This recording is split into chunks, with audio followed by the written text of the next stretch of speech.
Yo, what is up guys? This is Troy D from the Troy D 24/7 Mall channel, your source for on-point and no hype reviews. We are back yet again, everybody. We're back with another fragrance review today. And boy, am I glad to be back to be making these videos. This one right here, what can I say? This is definitely one of the most hyped releases of 2022, guys. And y'all have DM'd me, commented, y'all have voted on the polls. So it's time to finally talk about this much hyped fragrance right here. Now the fragrance that we will be talking about today comes from the house of Boadicea the Victorious, the popular brand that makes ultra luxurious scents, and this is one of their hyped 2022 releases. This is none other than Boadicea the Victorious Tobacco Sapphire. Yes, Tobacco Sapphire. Now Tobacco Sapphire right here is part of what I would call the summer double whammy by Boadicea the Victorious, because they also released another much hyped fragrance alongside this one, which was Blue Sapphire Supercharged. I reviewed that already, no hype style. So if you haven't seen that video, I'm gonna link it at the end and you can access that in our library as well. So Tobacco Sapphire and Blue Sapphire Supercharged, this is the double whammy summer release of Boadicea. What is the big deal with this release anyways? Well, there are two things right here. Number one,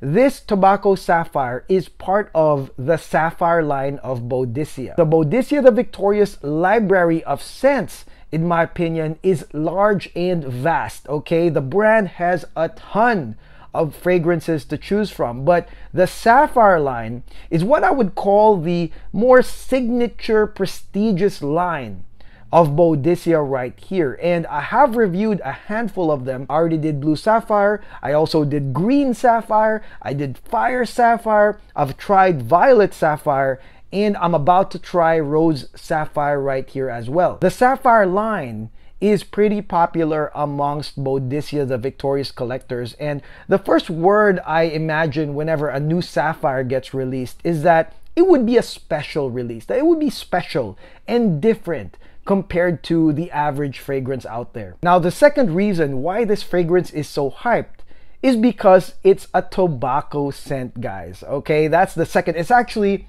a bigger reason why this is more hyped other than being a sapphire right here, because tobacco is truly one of the biggest buzzwords in the fragrance community. Now, why is tobacco so good anyways? First and foremost, the note itself is pretty damn good, and it's a great smelling note, especially once we head into the colder months, guys. Tobacco has a rich, in my opinion, masculine, earthy aroma that is sometimes sweet or spicy, and it's such a great note when combined with other base notes such as amber, vanilla, patchouli, and woods. If you are a neophyte, a newbie in the fragrance world, and this is your first time trying a tobacco scent with a mix of other notes that really complement it well, I think it's gonna be mind-blowing. I think that the first reaction you're gonna have is that you're gonna be mind-blown. And so fragrances like Naxos, fragrances like Herod, these are really popular tobacco scents. The Killian line has a lot of them, and they're really a nice entrance, a nice gateway into fragrance collecting, because like I said, first few times, you're really gonna get blown away by that tobacco experience. Now, the thing about tobacco though is, although it gives you a great, amazing, maybe out-of-body experience when you first try it or when you wear it within the first couple years, guys, once you start collecting other fragrances, you'll really see a very predictable pattern with tobacco right here. You'll see tobacco mixed with the same aforementioned notes. Over time, you're not so excited about tobacco anymore. And every year that there's a new release, you're kind of hoping that these new releases can bring back that joy that you had when initially trying a tobacco fragrance. And that's really a life cycle here in this fragrance community. You have a lot of neophytes as well as maybe one-year collectors that are really hyping tobacco up like it's the greatest thing in the world, and I believe you guys. And then there's people like me and some of y'all in the fragrance world that have already seen this pattern and that are waiting every single year for the return of a tobacco fragrance to really blow our minds, right? So it's a couple things right here, and because of that, any tobacco release, in my opinion, with the name tobacco in it, will really have mixed reactions. On the very small amount of feedback that I got on this fragrance, it was pretty much mixed. So I will definitely address that with this review right here. Now, also with this fragrance, another thing to take note of in terms of the hype is that this fragrance does not have any official samples right here. You can't find it on the Boadicea website. So the only way I got this was from my friend Travis Gearhart, who gladly sent me a sample. Thank you very much, Travis. But there are no samples on this one. You are forced to buy it if you are truly hyped. They're gonna force your hand to spend a lot of money on it. Amouage did the same thing too. So Amouage released their own tobacco fragrance called Royal Tobacco not too long ago. And because the hype was so high, what did? They pulled out the samples too. So you can't buy the samples.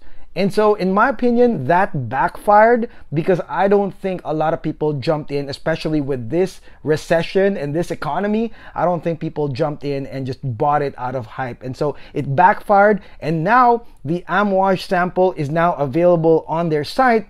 However, you gotta spend $50 to get it. So they still wanna make money from you, even from the hype. And you know, when I see something like that, where there's no samples at all, honestly, I get pretty suspicious, guys, because it feels like they're hiding something. You know what I'm saying? They're hiding something. There's something that they don't want the information to get out, that it's not worth it. You know what I mean? So I'm really glad that I'm able to test these fragrances, no hype, even though these companies are seriously trying to block that from happening. Now we know the backstory. Let's go spray this thing right now.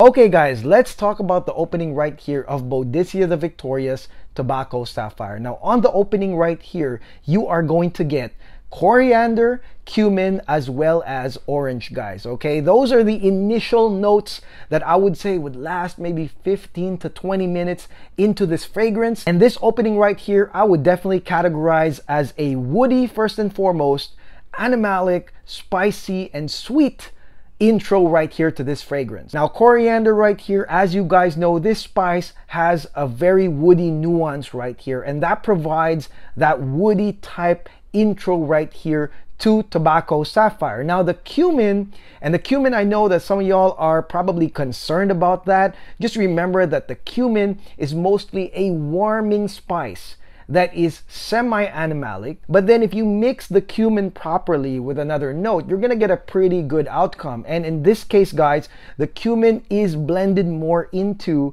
the woody nature of that coriander right here. So when they're together, what you are gonna get is what I would call like an oud effect, sort of like replicating an oud scent. You know, mostly oud scents have dark woods with an animalic nature. Well, this one is kind of similar with the woody nature of the coriander and slightly animalic effect of that cumin right here. And take note that with this warm, woody, semi-animalic intro right here, like I said, the oud effect, you have a balancer, which is going to be your mandarin right here. So the mandarin is going to give you some nice sweet nuances lingering around while you are smelling this mostly woody, spicy, and semi-animalic intro. Now within 20 minutes though, that all changes because two notes are gonna show up, and these are very, very prominent notes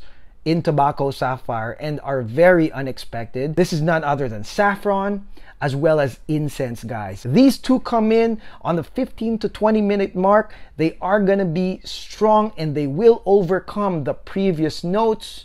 So once that happens, it's going to be a spicy saffron and incense stage right here. Now the thing about this saffron and incense combo, which is a very popular, well-used combination in many, many expensive fragrances, to me, it feels like it's not supposed to be a part of this fragrance, you know, that it's not supposed to be a part of a tobacco fragrance. And in my opinion, this stage, and it is a prominent stage, it's so strong that it will overcome the woody, animalic, orangey intro, that this part will throw off a lot of y'all that are probably smelling this fragrance, guys. It will really throw you off. And with Boadicea the Victorious collectors, especially if you have collected maybe more than 5 bottles of their fragrances, you'll realize that saffron, incense, and rose, more importantly, those are all combinations that's very much used in their fragrances right here. And so it's definitely not a combo that you will expect, and you'll realize that, oh my god, it's duplicated right here in Tobacco Sapphire. And so that might be a ding right there for those that have already collected a lot of these saffron, spice, incense fragrances. This is a prominent stage that lasts maybe a couple hours, okay? It's a couple hours. It's part of the opening notes, but the saffron incense combination, smoky incense, spicy saffron, this is a stage that will last for another couple of hours right here. Okay, now let's talk about the mid right here of Tobacco Sapphire. Now, interestingly, guys, to me, this mid is very short-lived, okay? It's not really such a strong, prominent stage with this fragrance. Picture a sandwich, a cheese sandwich if you can, and imagine the bread being basically the opening and the dry down, and the little cheese slice as being the mid. That's basically what you'll get with Tobacco Sapphire. The mid is kind of like that little thing that connects the opening and the dry down that have similar properties, I'd say.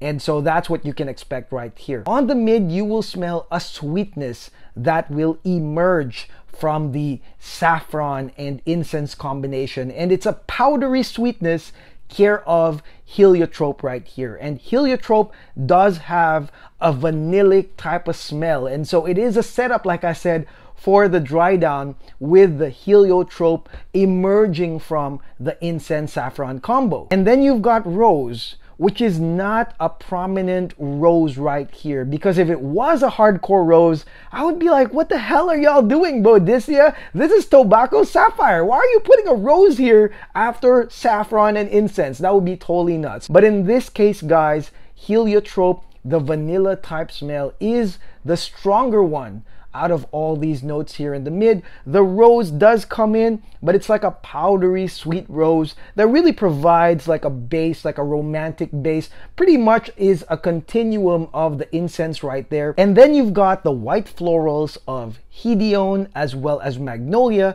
that serve as balancers to this vanillic rose combination right here, because it's pretty thick.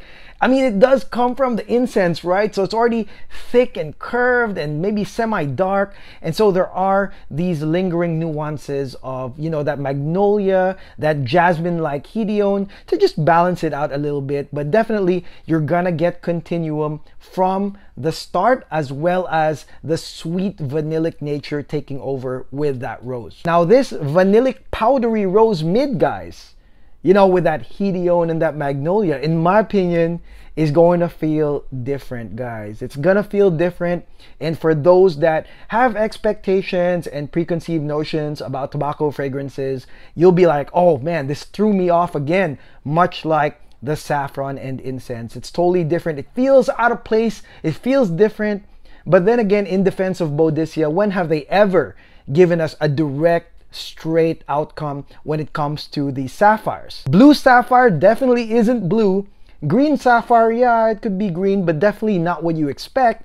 And aqua sapphire, for example, a lot of people are saying it's aqua. I don't think it's aqua at all. And fire sapphire was not fiery either. There was nothing fiery about fire sapphire. Although it was a great fragrance, it still really isn't aligned to the name. For those that are expecting tobacco, tobacco, tobacco, man, for maybe a few hours, you're not really gonna get that, guys, okay? And that might throw you off. However, I will say this, that there are elements within the first parts of Tobacco Sapphire that mimic the tobacco type smell right here. So you are gonna get the spiciness, the woodiness, and the smokiness here in the first part of Tobacco Sapphire. However, it's not gonna be in the way that you expect at all. Now, I will say this though, if you are into complex regal fragrances though, I think that you'll like this right here because of its complexity and these other notes you don't expect. But actually, rose,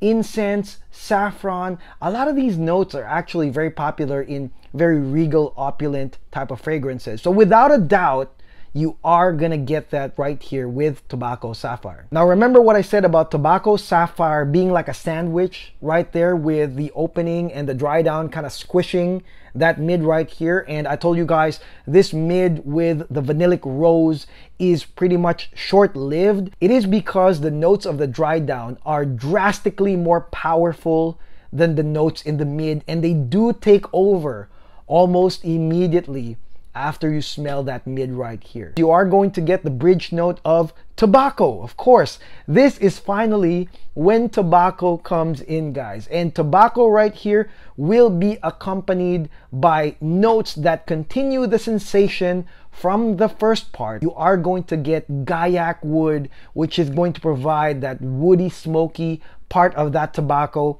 And the tobacco does come with the sweetness of vanilla as well as labdanum right there. You are also going to get patchouli, which will provide an earthy nuance to this tobacco, further boosting this kind of smell right here. And then you'll also get sandalwood that provides a beautiful woody type scent right here in the mid to dry down. These aforementioned notes really do work together very, very well, and they all boost the profile of the tobacco. And so finally, kind of like on the mid, you are already going to get your tobacco fix right here. And again, all these notes from the earthy patchouli, the smoky gaiac, the sweetness, the amber, the vanilla, they're all gonna be there to support this beautiful tobacco note right here. This fragrance is definitely masculine, no doubt. I mean, it could be worn by a woman, but I don't know. There's just too much smoke and woods for it to be like a femme type of fragrance, you know? This is definitely masculine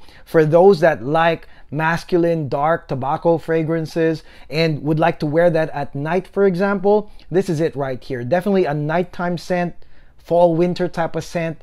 So if you are interested in this, hopefully Boadicea will come up with the samples of this. And when it comes to the performance of this fragrance lasts 10 hours plus, but it is a lingering draw-in scent. I mean, just know that. I mean, there are a lot of curved notes, and it is gonna be smoky and nice, but it's not gonna be beastly like, say, blue sapphire or even green sapphire. Now, this is really interesting right here. When I looked into the feedback of Tobacco Sapphire, those that have smelled or owned it, those that have said that this fragrance is the best tobacco fragrance or the best sapphire out of all of them, are basically those that bought the full bottles, okay? So these are the guys that spent $700 or so on this fragrance, and they're saying it's the best thing ever. However, this is interesting. For those that have just tried a sample of this fragrance, they bought a decant, immediately the hype kind of died. You know, it's like they didn't join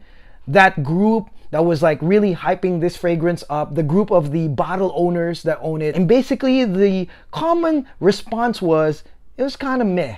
You know, it was meh. It was all right. Like, even when I talked to Travis and I said, well, what about this Tobacco Sapphire? He was kind of like, you know, it's okay. And I can tell you exactly why that is the case. With all the great and consistently liked tobacco fragrances, one thing you'll notice is that there's always a note that cuts through the haze, the dark, earthy haze of that tobacco. Usually there's a note that gets through right there. That makes the user both experience the standard tobacco likability, but then there's always going to be that breakout note that will make you go, oh dang, like that's exciting, that's nice. In this case, guys, it doesn't happen in Tobacco Sapphire right here. All these notes in the heavy dry down that takes over from the mid of rose vanilla is pretty much meh. You're right, it's meh because